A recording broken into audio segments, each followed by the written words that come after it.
ইন্না ফিল জান্নাতি লানাহরা ইউকাল লাহু রায়্যান, জান্নাতে একটি নহর আছে, জান্নাতে একটি লেক আছে, ইউকাল লাহু রায়্যান, যাকে রায়্যান বলা হয়। কি বলা হয়? রায়্যান বলা হয়।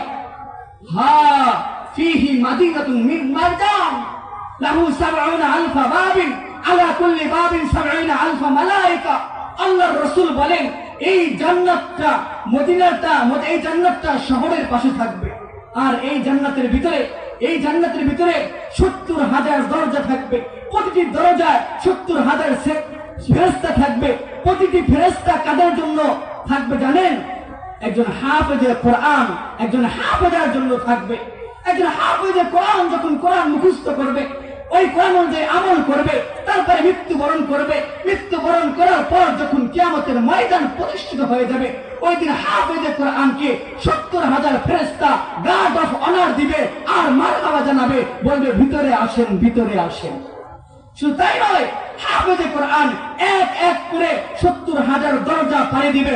সর্বশেষ ৪৯০ কোটি ফেরেশতা একসাথে হাফেজে কোরআনকে গার্ড অফ অনার দিবে। বলেন সুবহানাল্লাহ। এটা শুধু হাফেজে কোরআনের জন্য না, না, হাফেজে কোরআনকে দিবে এতটুকুই ক্ষান্ত নয়। বলেন আল্লাহর দরবারে কি কমতি আছে? কথা বলতে হবে। মানুষের কাছে কমতি থাকতে পারে, মওলা পাকের দরবারে কোনো কমতি নাই। কেন? আল্লাহ তাআলা তো সবকিছুর মালিক, ঠিক না?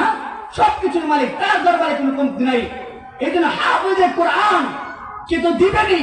হাফেজে কোরআনের মা বাবা যারা হবে তাদের জন্য কি পুরস্কার? আল্লাহ রাসূল সাল্লাল্লাহু আলাইহি সাল্লাম বলেন, কিয়ামতের দিন কেউ কাউকে সাহায্য করবে না, কেউ কারো কাজে আসবে না। হ্যাঁ, কোরআনের কথা আমি বলতেছি। ইয়াওমা ইয়াফিরুল মারউ মিন আখি ওয়া উম্মিহি ওয়া আবি ওয়া সাহিবাতিহি ওয়া বানি। মা সন্তানের পরিচয় দিবে না, বাবা সন্তানের পরিচয় দিবে না, সন্তান মা বাবার পরিচয় দিবে না। সবাই সবার থেকে দূর হয়ে যাবে, কেউ সেদিন আপন থাকবে না। কারণ সূর্যটা মাথার উপর চলে আসবে, জমিনটা তামা হয়ে যাবে, সবাই সবাইকে ভুলে যাবে। ওই দিন বড় কঠিন হবে। কেমন কঠিন আমি আপনাদেরকে বুঝাইতে পারবো না। আম্মা জান আয়েশা একবার রাসূলকে বলছেন, ইয়া রাসূলুল্লাহ, ইয়া হাবিবাল্লাহ, আপনি শুধু বলেন কিয়ামতের ময়দান কঠিন হবে। কঠিন বলতে আপনি কি বুঝাইতে চান? আল্লাহ রাসূল বলেন, ইয়াউমুল আসির, বড় কঠিন হবে। ও আয়েশা শোনো, কাআন্নী আনজুরু মূসা মুতালাফফিফিন বিউমুদিল আরশ, আমি মুসা আলাইহিস সালামকে দেখতেছি।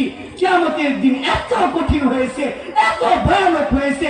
মুসা আলাইহিস সালামের আরশ, আল্লাহ তাআলা আরশের খুঁটি ধরে চিৎকার দিবে। আর মুসার মতো এত বড় নবী, এত বড় রাসূল বলবে, ইয়া রাব্বি লা আসআলুকা ইয়াওমা উখি, ইয়া রাব্বি লা আসআলুকা ইয়াওমা উখতি। ইয়া আল্লাহ, আজকে আমার বাবাকে চাই না, আজকে আমার মাকে চাই না, আজকে তুমি আমাকে বাঁচায়া দাও। বড় কঠিন দিন হবে সেই দিন। ওই দিন কেউ কাউকে সাহায্য করবে না।